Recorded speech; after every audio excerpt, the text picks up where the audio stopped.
प्रभु की स्तुति हो कि खुदा ने आज का दिन हम लोग को दिया है और आज हम लोग को थोड़ा वचन के द्वारे से हम लोग को जानना है।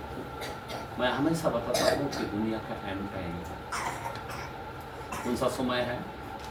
एंड समय। मैंने बता चुका हूँ एंड कैसा है। 2000 अभी 25 चालू है, बराबर ना? कहाँ तक आ चुका है आपको पता है? ध्यान देना। इज़राइल, बाइबल के अंदर ऐसा लिखा है, इज़राइल को देखकर हमको पहचानना है, बराबर। उस अंजीर की पेड़ों का उदाहरण दिया मत्ती 24 के अंदर, नहीं? जब वो वापस फिर से खिलेगा, पत्ता आएगा, तो समझ लेना कि समय निकल, बराबर ना? अभी ध्यान देना। अभी अगर हम इज़राइल को देखते हैं तो 1948 के अंदर, मैं फिर से बताना चाहता हूँ, 1948 के अंदर सारे लोग इज़राइल के अंदर आए।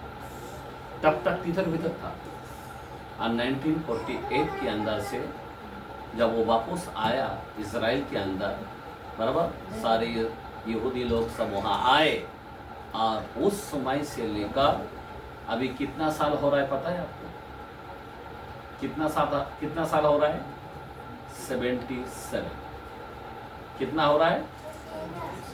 77 में आ चुका है। 77 का मतलब क्या है? पूर्ण, कंप्लीटली दिन, बराबर। और कभी दिन आता है मालूम है? सितंबर महीने में 23-24 के बीच में आता है। कौन सा? और उस दिन जो है उनका जुबली का दिन है। कौन सा दिन है? जुबली का दिन है। और उस दिन सबसे पहली बात, वो जो दिन है, उस दिन कौन सा त्योहार है पता है आपको? तुरियों की। तुरियों की मतलब समझ रहे बात? बहुत से सेवक लोग कंफ्यूज हो रहा है कि क्या होने वाला उस दिन, बोल नहीं सकता। खुदा ने परिस्थिति भी नहीं जानता, बोला वो दिन कैसा होगा, क्या है। लेकिन कलाम बताता है, अगर आप 1552 के अंदर लिखा है कि वो दिन जो है, नहीं, तुरही पलटते ही हम क्या हो जाएंगे? बदल जाएंगे। क्या हो जाएंगे? हम बदल जाएंगे। आमीन। तुरही फूकते ही हम सब जो सोए हैं वो सब बदल जाएंगे, जो जीवित है बदल जाएंगे। तो मैं आपको बताना चाहता हूँ, बहुत ही एंड के एंड में हम लोग आ चुका है। वो दिन एक तो तुरी होगा, दूसरी बात जुबली, और उसके बाद देखो हमेशा 7 त्योहार है यहूदी लोगों का, बराबर। और 7 त्योहार में से 4 त्योहार तो सोचो फसो की, तब वो सब प्रभु यीशु मसीह ने कंप्लीट किया। अभी रहा क्या? तुरियों की, उसके बाद पश्चाताप की, उसके बाद झोपड़ी। तो तुरियों की त्योहार शुरू हो रहा है, और उसके बाद वापस क्या होने वाला है? पश्चाताप। पश्चाताप मतलब वो पश्चाताप करेगा यीशु मसीह के लिए, और उसके बाद वापस झोपड़ी, मतलब अपना इज़राइल वापस बसेगा। आमीन, हालेलुया। तो हम लोग देखते हैं कि पूरा एंड के एंड में आ चुका है। दाऊद ने भविष्यवाणी किया 70 तो होगा, आज 70 के बाद 80 भी हो जाए, उसके बाद खत्म, बराबर ना? 90-12 के अंदर लिखा है, दिन गिनने की समझ दे। आमीन। 10 से 12 के अंदर लिखा है, 10 और 12 में लिखा है 90 का भजन संहिता में। आमीन।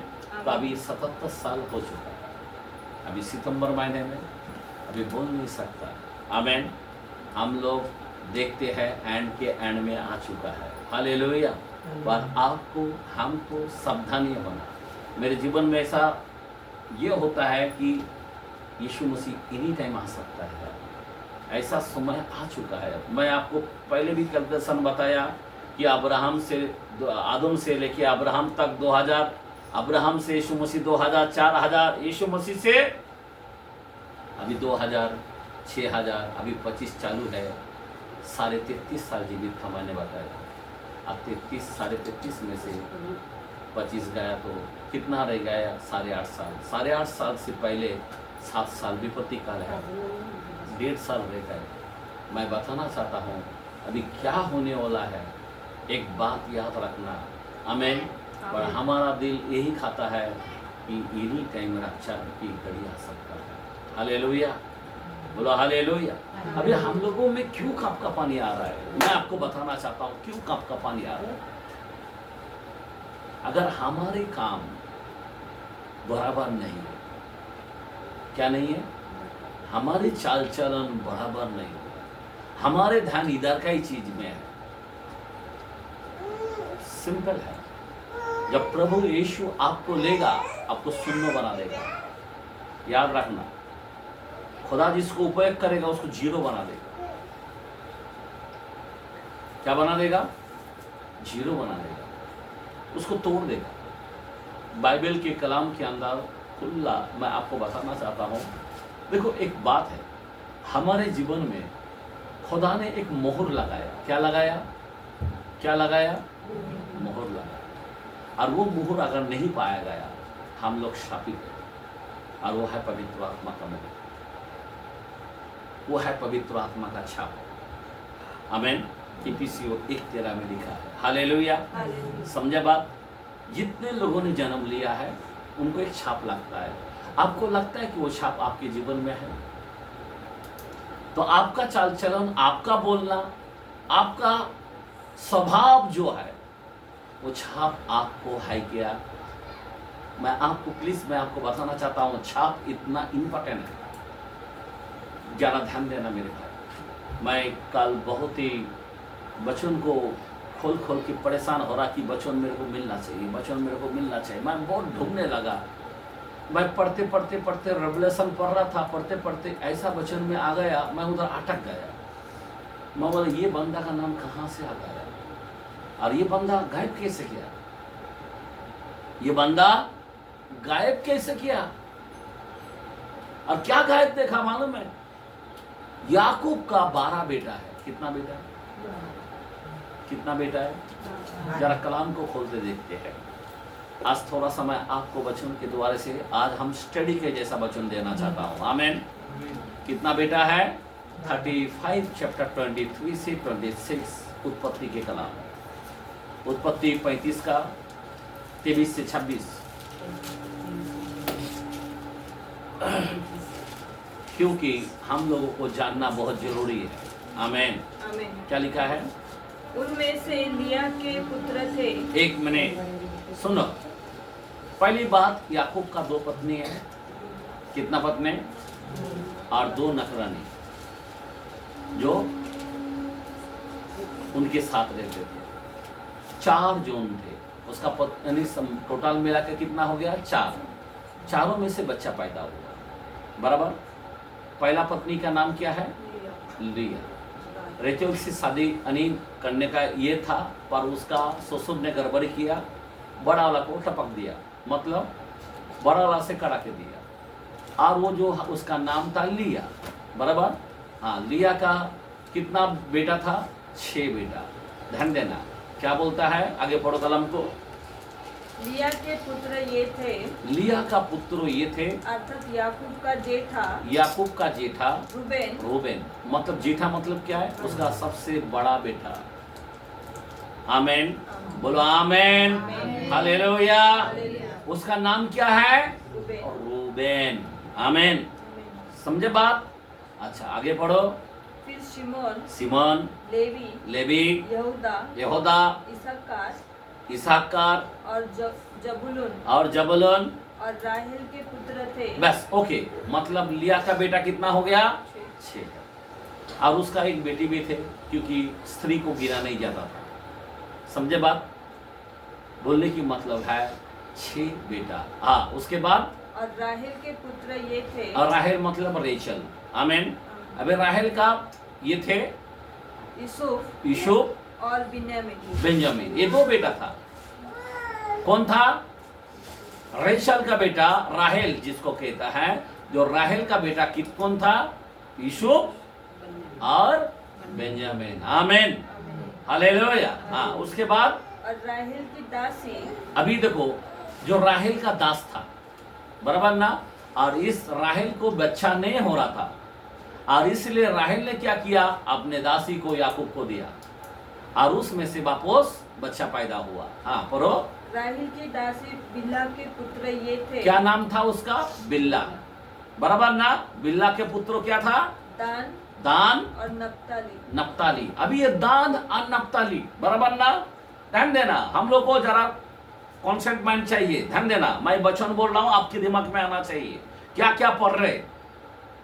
आगे बढ़ो। और लिया की दासी, लिया की दासी, जो बड़ा वाला है उसका दासी, जिल्पा के ये उसका नाम है जिल्पा। हाँ, और जिल्पा के गाद और आशेर, गाद और आशूर, बराबर। हाँ, आगे। याकूब के यही पुत्र हुए, यही पुत्र हुए, जो उसे पद्दनराम में बस छोड़ दो। उत्पन्न हुए। मतलब कितना पुत्र हो गया? 6 बड़े वाला का, लिया का, रेचल का 2, कितना हो गया? 8, और 2 दासी का है, कितना हो गया? 12। अभी ध्यान देना, अभी ये 12 घराना बाइबल के अंदर लिखा है, 12 घराना, उसमें से 1,44,000 लोगों को चुना गया। कितना?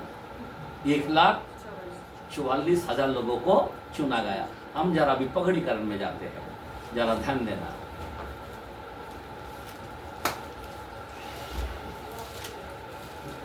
सात 1 से 6 तक पढ़ते हैं। इसके बाद मैंने पृथ्वी के चारों कोनों पर हाँ, 4 स्वर्गदूत खड़े 4 देखे। स्वर्गदूत खड़े हुए देखा। वे पृथ्वी की चारों हवाओं को थामे हुए थे, पृथ्वी की चारों और हवाओं को थामे हुए देखा, ताकि पृथ्वी या समुद्र पृथ्वी या समुद्र या किसी पेड़ पर हवा न चले। किसी पेड़ पर हवा ना चले। फिर मैंने एक और स्वर्गदूत को, मैंने स्वर्गदूत को, जीवित परमेश्वर की मुहर लिए हुए, कौन सा? जिंदा खुदा का मोहर लिए हुए, पूरब से ऊपर की ओर, पूर्व से ऊपर की ओर आते देखा। उसने उन चारों स्वर्गदूतों से, हाँ, जिन्हें पृथ्वी और समुद्र की हानि करने का अधिकार क्या दिया करने गया का? था, हानि करने का अधिकार दिया गया। ऊंचे शब्द से पुकार कर ऊंचे कहा, शब्दों से पुकार कर कहा, जब तक हम अपने परमेश्वर के दासों के माथे पर, हम अपने परमेश्वर के दासों को मुहर ना लगा दे, तब तक पृथ्वी और समुद्र, पृथ्वी और समुद्र और पेड़ों को हानि न पहुंचाना। आमीन। आमीन। अभी देखो, ये जो है, हम लोग रैप्चर में चला जाता है, उसके बाद की कहानी है। समझ में आ रहा बात? हम लोग रैप्चर में चले जाते हैं, और यहां पे हम देखते हैं रैप्चर के बाद की घड़ी है। और मुहर लगाने के लिए क्या किया? आगे बढ़ो। जिन पर मुहर दी गई, मैंने उनकी गिनती सुनी, अर्थात इस्राएलियों के संतानों के सब गोत्रों में से 1,44,000 पर, कितना? 1,44,000 पर मुहर दी गई। कितना? सब गोत्रों में से एक कभी नहीं छोड़ेगा, बोला। बराबर ना? बराबर है ना? 1,44,000 लोगों को चुना गया। आगे बढ़ो। यहूदा के गोत्र में से, 1 मिनट, अभी नाम सुनो। पहली बात, पहला नाम किसका लिया? यहूदा, जिसमें यीशु मसीह पैदा हुआ, जिसको शेर बब्बर कहा गया। आमीन, हालेलुया। उसका गोत्र में से कितना आया? 12,000। रूबेन के गोत्र में से, रूबेन बड़ा था, लेकिन पहला यहूदा बोला गया। आमीन। यहूदा, जबकि वहां पे जेठा बोला गया उसको, बराबर ना? लेकिन ये तो बहुत बाद में की बातें है, 3रा नंबर का 4था नंबर में है। आमीन। यहूदा, लेकिन यहूदा का पहला नंबर आया। उसके बाद रूबेन आया। आगे बढ़ो। उसके गोत्र में से 12,000। 12,000।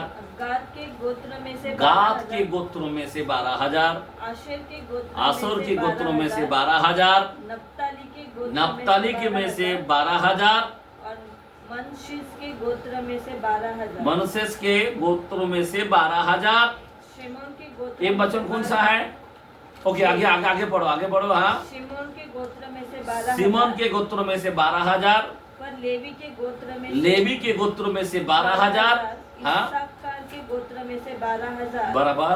जबूलून के गोत्र में से 12,000। हाँ, यूसुफ के गोत्र में से 12,000। हाँ, और बिन्यामीन के गोत्र में से 12,000 पर मुहर दी गई। आमीन। बोला आमीन। अभी कितना हो गया? 12, 12, 12, 12, ऐसा 12,000 तक गया, तो 1,44,000 हो गया।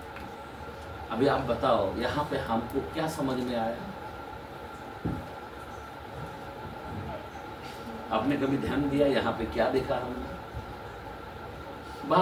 12 परिवार बताया, लेकिन इसमें क्या हो गया?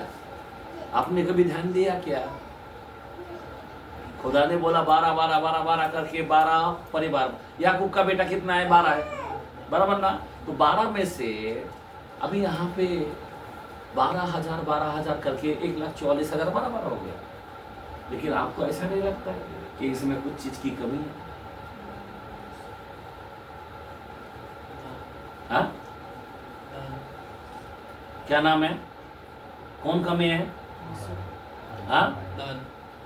करेक्ट बोला है, दान कमी। अभी दान का जगह में किसको लिया गया?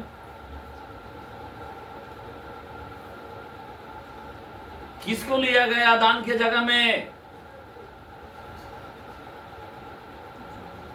जरा ध्यान दो,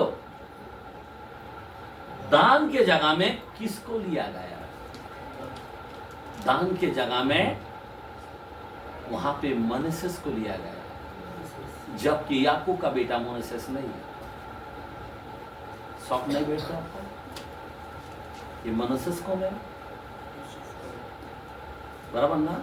यूसुफ का 2 बेटा है, बड़ा बेटे का नाम मनसेस और छोटा बेटे का नाम एफ्राइम। समझ में आ रहा बात?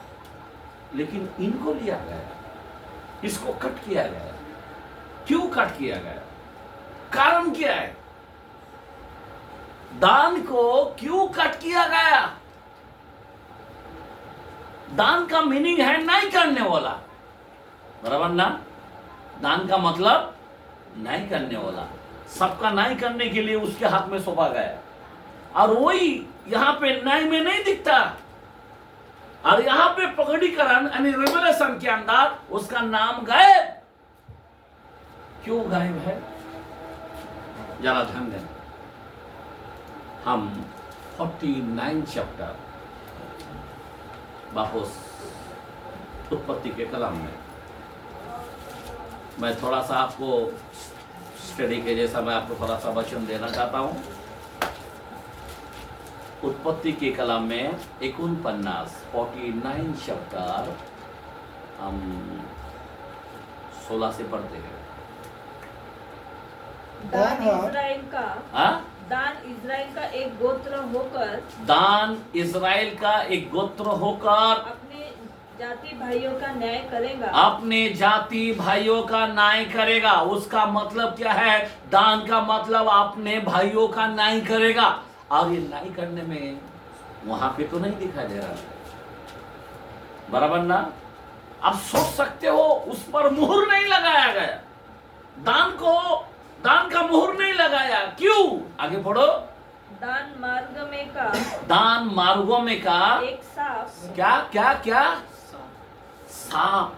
हेलो, समझ में आ रहा बात? दान एक मार्गों में का एक सांप और रास्ते में का एक नाग होगा। रास्ते में का एक नाग है। नाग। एक मिनट, आपको मालूम है 3 वचन के अंदर हमने क्या देखा है? सांप हवा को बहता है, बराबर ना? सांप कैसा वार करता है? गपचुप हमारे बीच में रहता है, हमारे रास्ते में चलता है, और यहां पे उसको सांप दिखाई दे रहा है। यहूदा का मतलब क्या है? सिंह, बराबर ना? जोसेफ का मतलब एक शाखा, उठने वाला, आगे बढ़ते रहने वाला। एक बात बता रहा हूं मैं, सबका ब्लेसिंग अलग अलग है, लेकिन यहां पे याकूब ने क्या किया? उसको सांप कहा गया। उसका निशान क्या है? दान का निशान क्या है? सांप। और आपको मालूम है वही इब्लिस, शैतान, शाप। आपको मालूम है प्रभु यीशु मसीह का भी 12 आशीष होता है। जब यहाँ पे भी 12 है, यहाँ पे भी एक का फल है, वहां पे भी एक का फल है। आमीन। समझ में आ रहा बात? वचन कितना मिलता जुलता है, समझ में आ रहा बात? अब दान का क्या हो रहा है? रास्ते में क्या? आगे पढ़ो कलम को। और रास्ते में का एक नाग होगा। रास्ते में का एक नाग होगा जो घोड़ों की नली को डसता है। देखा? घोड़े के नली मतलब क्या है? हाँ? पाँव को धसता है, बराबर? समझ में आ रहा बात? वो हमेशा, क्योंकि छाती में चलने वाला व्यक्ति है वो, बराबर ना। रास्ते में का कभी हम जाते हैं, हमको मालूम नहीं चलता, सुन कोड़े में आता ढुस के जाता है, तो वो सांप है। सांप को मोहर नहीं लगाया जाता, सांप को मोहर नहीं दिया गया, आमीन। उसको श्राप दिया गया, बराबर। आगे पढ़ो। जिसके उसके सवार पछाड़ खाकर गिर जाता है, मतलब मालूम है वो पछाड़ खाकर गिर जाता है। अगर घोड़े पे जाता है वो सवारी गिर जाता है। ये सांप वो है जो हमको गिराता है। इसीलिए इस सांप को इस मोहर में से उसको अलग किया गया। इसका काम क्या था, इसको क्यों निकाला गया, क्यों, इसका काम क्या है, जरा हम देखते हैं, हाथ रखते हैं। हम नाइयों के कलाम, जूडस बोलते उसको, नाइयों 18 चैप्टर, आखिरी कलम क्या है उसका, नाइयों का आखिरी कलम कौन सा है, कौन सा वचन है, कितना नंबर तक है वो, 21 तक, 30 21 21 है ना। हाँ। आप 19 से पढ़ेंगे, 21 हाँ 20 से पढ़ेंगे, चलो 21 का 20 से,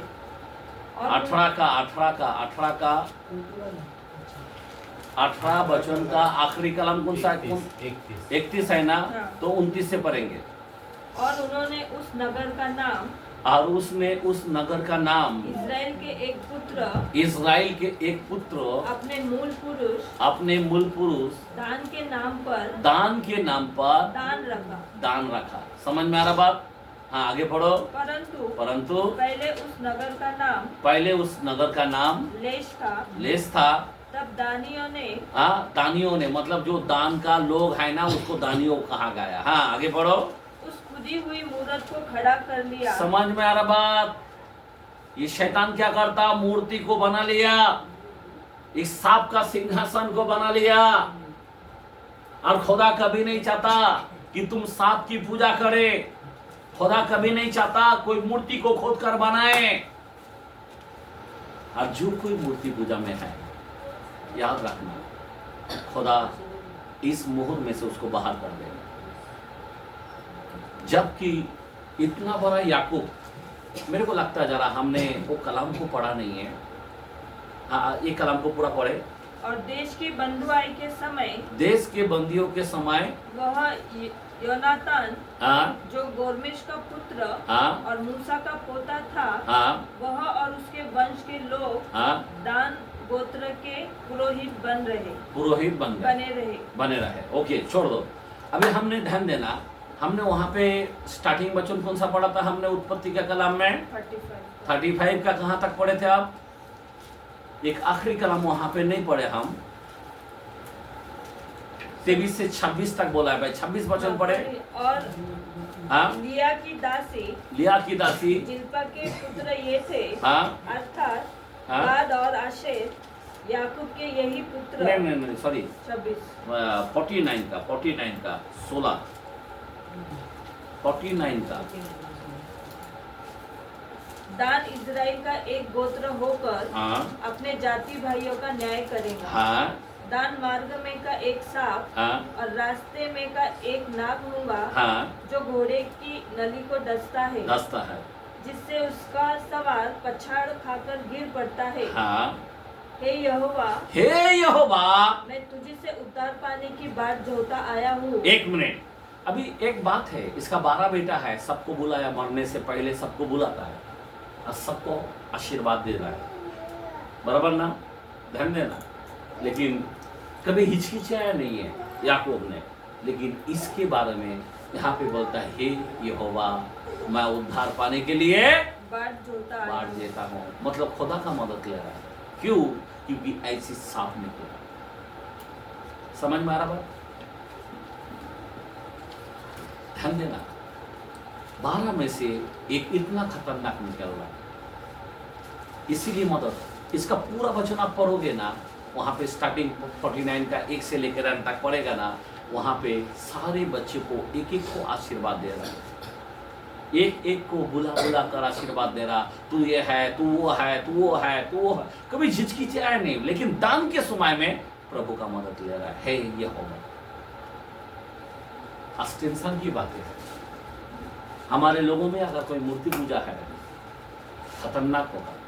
हमारे लोगों में अगर सांप की तरह चाल चलन है, सांप की तरह डसना है, तो बहुत खतरनाक होने वाला है। इसीलिए आपको हमको सावधानी से जीना है। कैसा जीना है? सावधानी से जीना है। आमीन, हालेलुया, बोलो हालेलुया। परमेश्वर किसी को छोड़ेगा नहीं। मैं क्या बता रहा हूं? परमेश्वर किसी को छोड़ेगा नहीं है। इतना याकूब किसको बोलता है? जिसका नाम इज़राइल है, जिसको आशीर्वाद दिया है, जो अब्राहम, इसहाक, याकूब और उन्हीं की संतान को मोहर नहीं लगाया। सोचने की बात है, मोहर से वंचित हो गया। पगड़ीकरण के अंदर, रेवलेशन के अंदर हम देखते हैं यूहन्ना ने मनुष्य को दिखाई दिया, लेकिन इसमें दान को नहीं दिखाई दिया। दान का चिन्ह शाप है। इसीलिए मेरे भाई और मेरे बहन, बाइबल पौलुस 11 के अंदर 2 में खुला बोला है कि ऐसा मुझे डर लगता है कि सांप ने हवा को जैसा बहकाया, कहीं तुम्हें भी फुसलाकर बहका ना दे। मुझे डर लगता है। यहाँ पे भी पौलुस बात करता है, मेरे भाई हम लोगों को सावधान होना। अभी परमेश्वर जो है वो हमेशा नहीं है। इसको नहीं बनाकर छोड़ा था, लेकिन ये लायक नहीं बना। लेकिन परमेश्वर जो है वो बहुत बड़ा न्याय है। वो क्या करेगा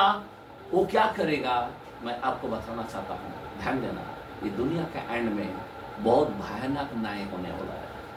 आपको पता है, ये दानियल को बोलता, दानियल तेरे पुरता तू धर्मी है ना, तू बचेगा। एसीकेल को बोलता, एसीकेल अपना नूह, तेरे पुरता तू धर्मी बनेगा।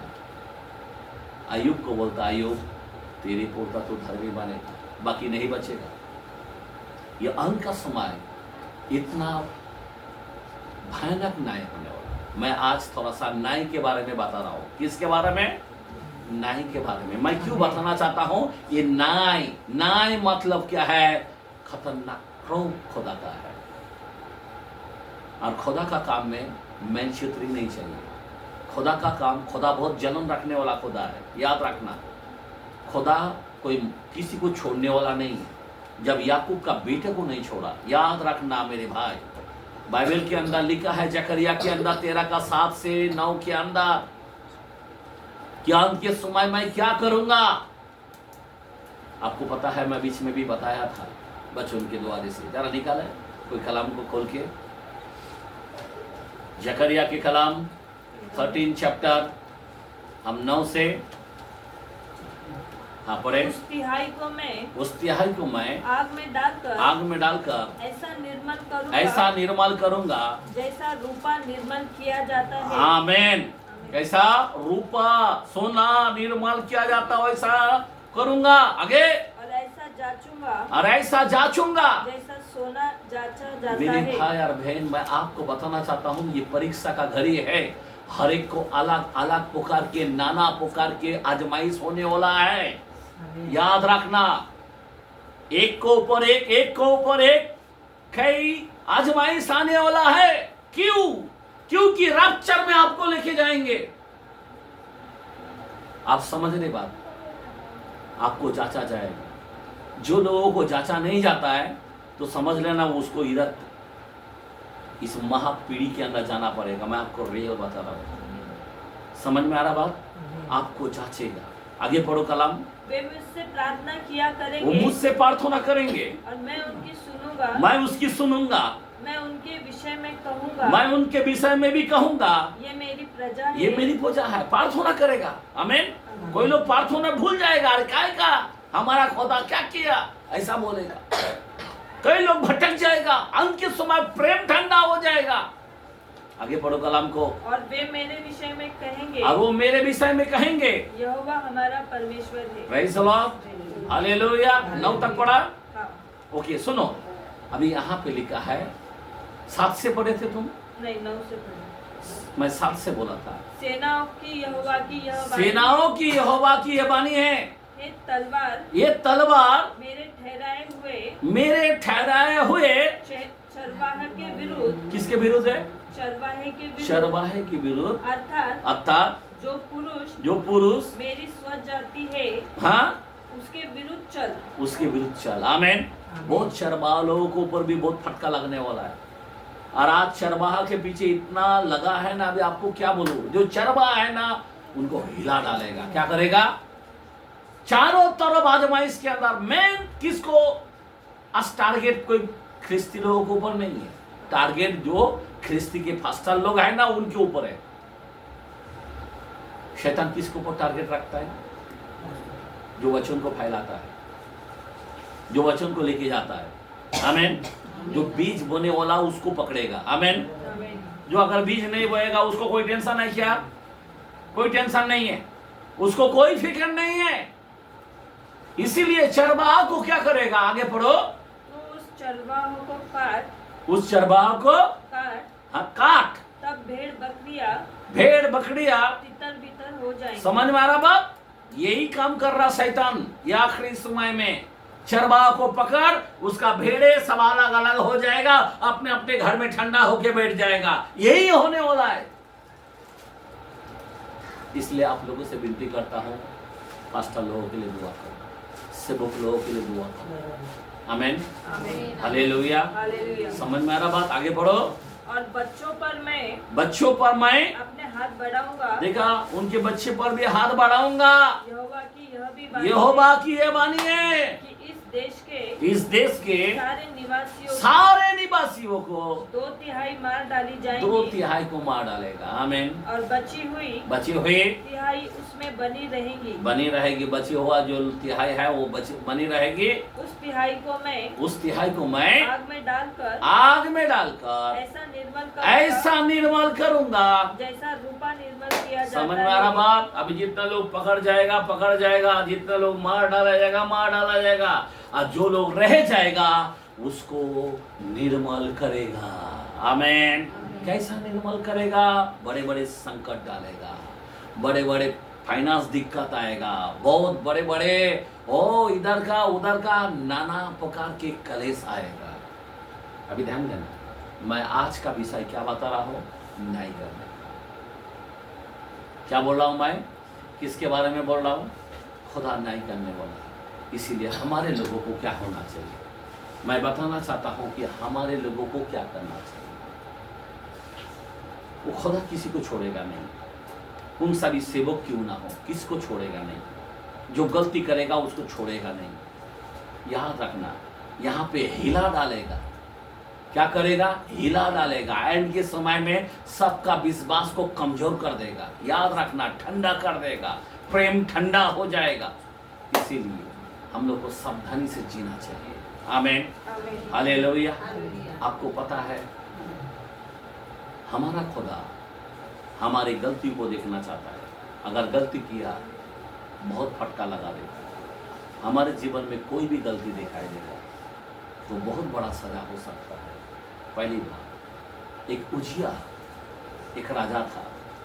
सेकेंड इतिहास के कलाम में 26:18 से अगर हम पढ़ते हैं, सेकेंड क्रोनिकल्स, सेकेंड इतिहास की कलाम, हाँ थोड़ा जल्दी जल्दी हम पढ़ेंगे। क्या लिखा है? 18 से पढ़ेंगे। 26 का 26 चैप्टर 18 से पढ़ेंगे।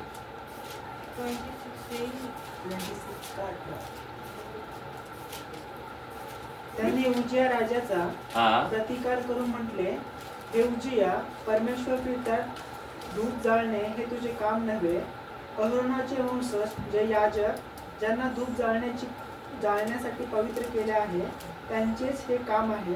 तू पवित्र स्थानातून निघून जा, कारण तू मर्यादेचे उल्लंघन केले आहे. आमीन. आशेराने परमेश्वर देवाकडून तुझे गौरव होणार नाही. आमीन. पढ़ो।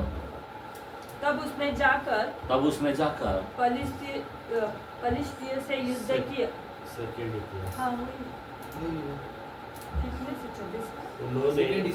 उन्होंने हाँ उजिया राजा का सामना करके हाँ उससे कहा, हाँ हे उजिया, ये उचिया यहोवा के लिए धूप धूप जलना तेरा काम नहीं है। हारून की संतान अर्थात उन याजकों ही का काम है हाँ जो धूप जलाने को पवित्र किए गए हैं। हाँ तू पवित्र स्थान से निकल जा, तूने विश्वासघात किया है। हाँ यहोवा परमेश्वर की ओर से हाँ यह तेरी महिमा का कारण न होगा।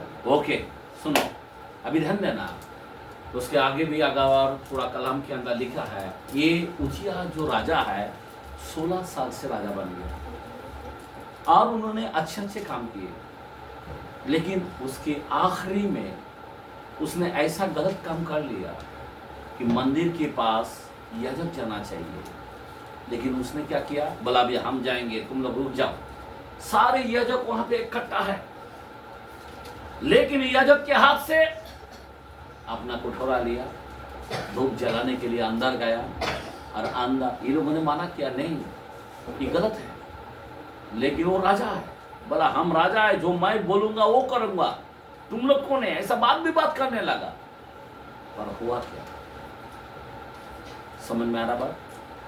इतनी खतरनाक बात हुआ ये कि जैसा अंदर गया और उसके मुंह में कोड़ आ गया। क्या आ गया? कोड़ आ गया और ताबड़तोड़ उसको बाहर लेके आए, क्योंकि कोड़ इंसान मंदिर में फटक से बाहर निकालना चाहिए, क्योंकि वो अशुद्ध हो गया और अशुद्ध चीज मंदिर में नहीं रहना चाहिए। अब ताबड़तोड़ वहाँ से बाहर निकाला और वो जीवन भर मरने तक उस कोड़ की बीमारी में, अकेले में, पीड़ा में तड़पते रहा। आमीन। मैं क्यों बताना चाहता हूँ, खुदा राजा को भी नहीं छोड़ा, इतना अच्छा काम किया उसने। उसका कई कामों को देखो, उजिया राजा ने बहुत अच्छा से सेवकाई किया, लेकिन एक मिस्टेक के कारण उसको नहीं छोड़ा गया।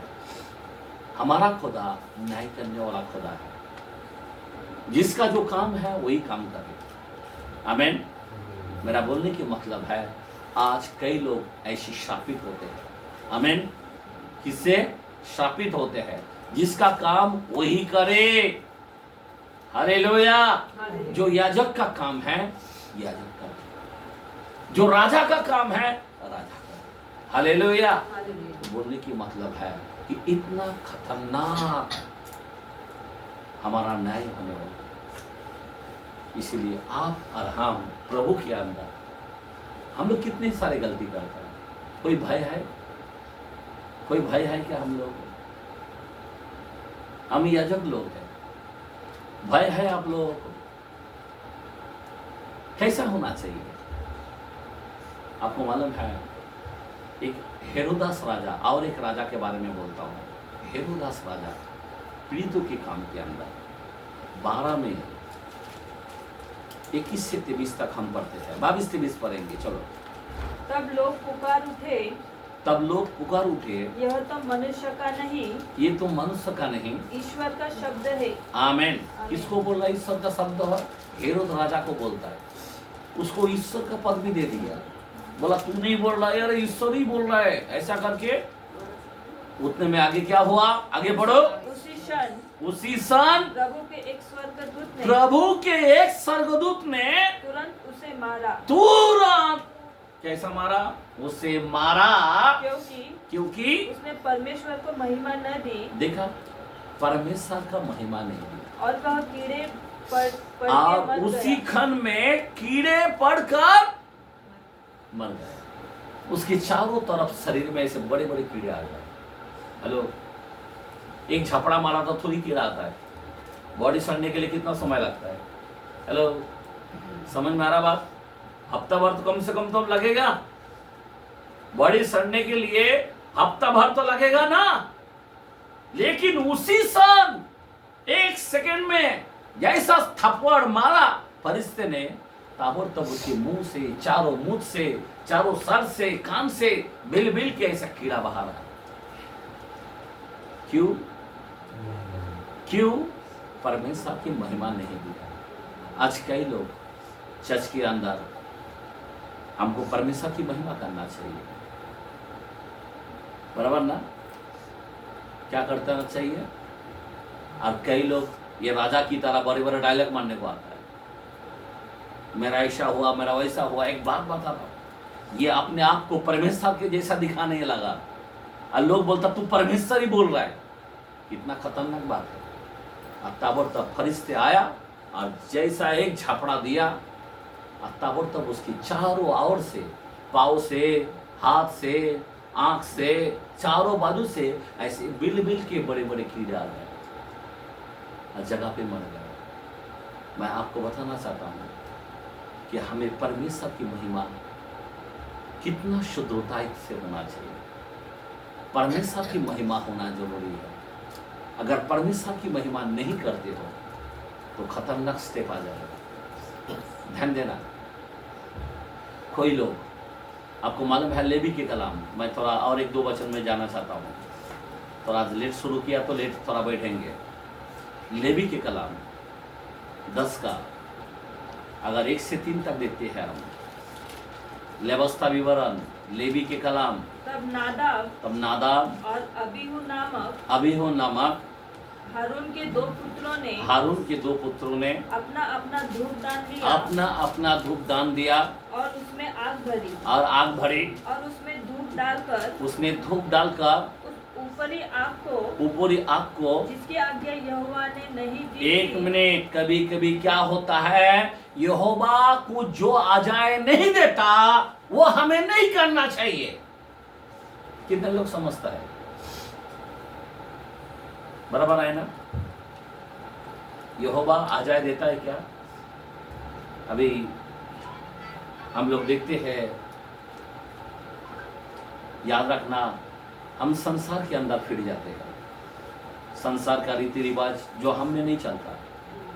कोई लोग रीति रिवाज में कोई बात नहीं, हाथ डाल देते हैं। एक बात बता रहा हूं मैं, कुछ भी हम लोग ले लेते हैं, लेकिन परमेश्वर आज्ञा नहीं दिया।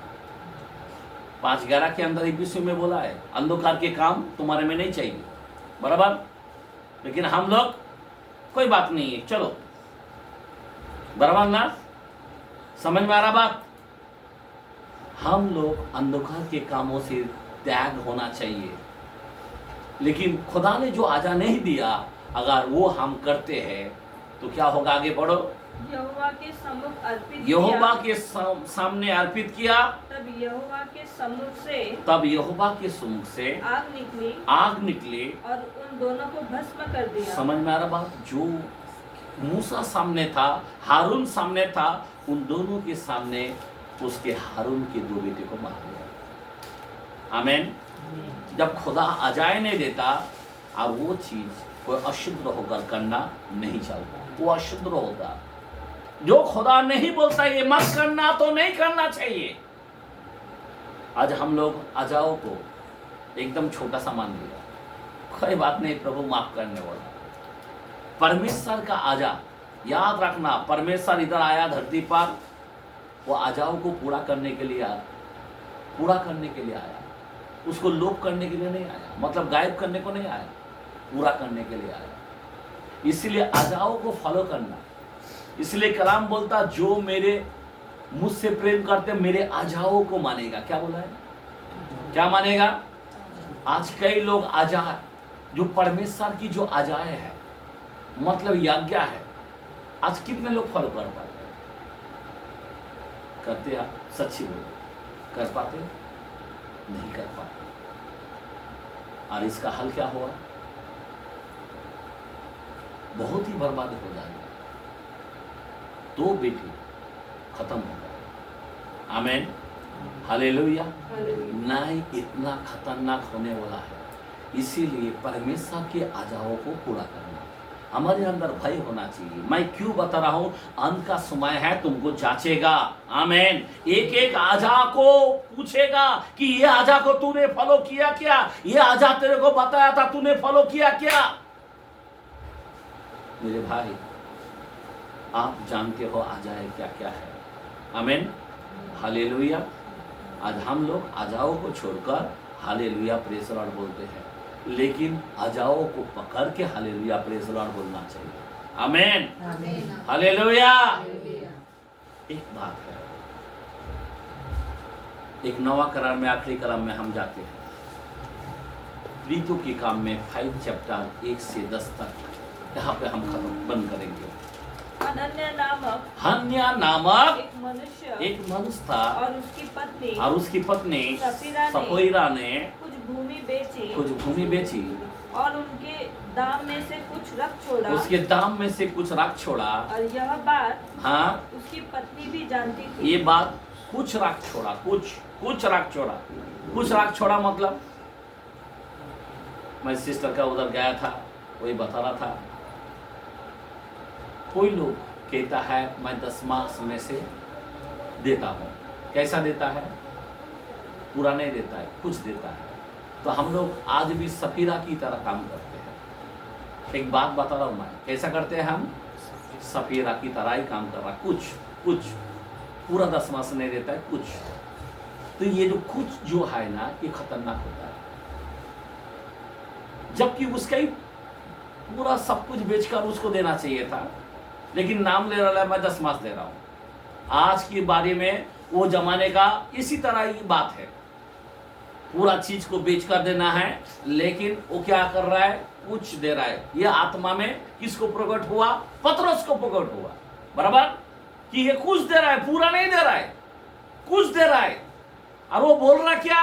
मैं पूरा दे रहा हूं, लेकिन इसको आत्मा में प्रकट हो रहा है, कुछ दे रहा है। आगे ध्यान देना। हाँ, आगे पढ़ो। और उसका एक भाग लाकर प्रेरितों के पांव के आगे रख दिया। कितना भाग लाकर? ये प्रकट किसको हुआ? पतरस मालूम किया था कि मेरे को एक ही भाग दिया, 10 मास में से एक ही भाग दिया है। अभी ध्यान देना, उसको पूरा देना चाहिए था, लेकिन नहीं दिया। आगे बढ़ो। पतरस ने कहा हे हनन्या, शैतान ने तेरे मन में यह बात क्यों डाली कि तू पवित्र आत्मा से झूठ बोले। सबसे इम्पोर्टेंट क्या होता है? आज पवित्र आत्मा हमारे पास है, लेकिन हमें कैसा रहना चाहिए? पवित्र आत्मा में कैसा देना चाहिए? हेलो, मैंने सिखाया आराधना के बारे में फ्राइडे का दिन,